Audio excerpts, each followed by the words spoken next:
RO membrane CIP stands for reverse osmosis membrane cleaning in place, which is a process of removing contaminants from the RO membrane without disassembling the system. The flow and pressure of the cleaning solution depend on several factors, such as the type and size of the membrane, the quality of the feed water, the desired level of cleanliness, and the availability of space and equipment. Procedure for RO membranes involves 4 stages. 1. Pre-rinse. 2.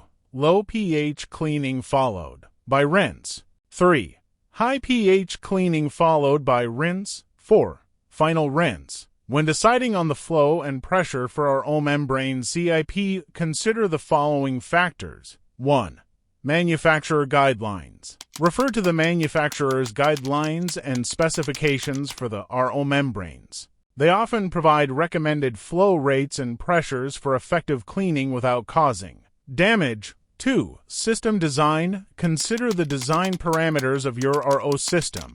The flow and pressure during CIP should align with the system's design specifications to ensure thorough cleaning. 3. Type of cleaning chemicals. The choice of cleaning chemicals can impact flow and pressure requirements. Some chemicals work more effectively at certain flow rates and pressures, so follow the chemical manufacturer's recommendations. 4.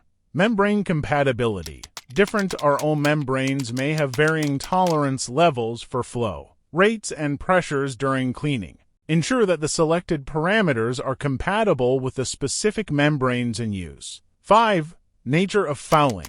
The type and extent of fouling or scaling on the membranes can influence the cleaning strategy. For severe fouling, higher pressures or specialized cleaning agents may be necessary. 6. Cleaning efficiency.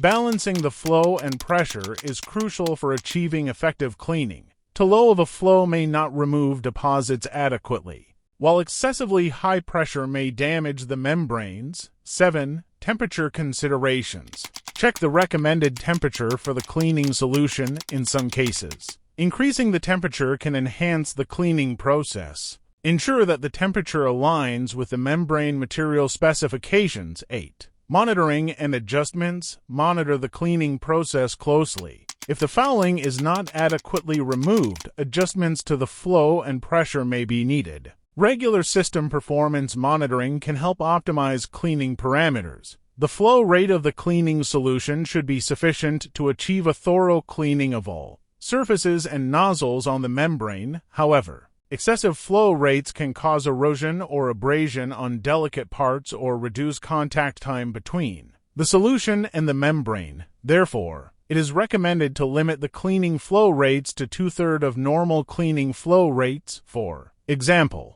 if 3 parallel vessels are being cleaned, the maximum recommended flow rate is 135 GPM. The pressure of the cleaning solution should be high enough to create a strong jet that can reach all areas of interest. However, too high pressure can cause excessive force or damage to delicate parts or reduce contact time between the solution and the membrane. Therefore, it is recommended to use a pressure gauge or a pressure regulator to monitor and adjust the pressure according to your needs. Thank you for joining us in this educational video on our RO membrane cleaning chemicals calculation. I hope this information was helpful for you. For more informative videos, subscribe my channel and like my videos.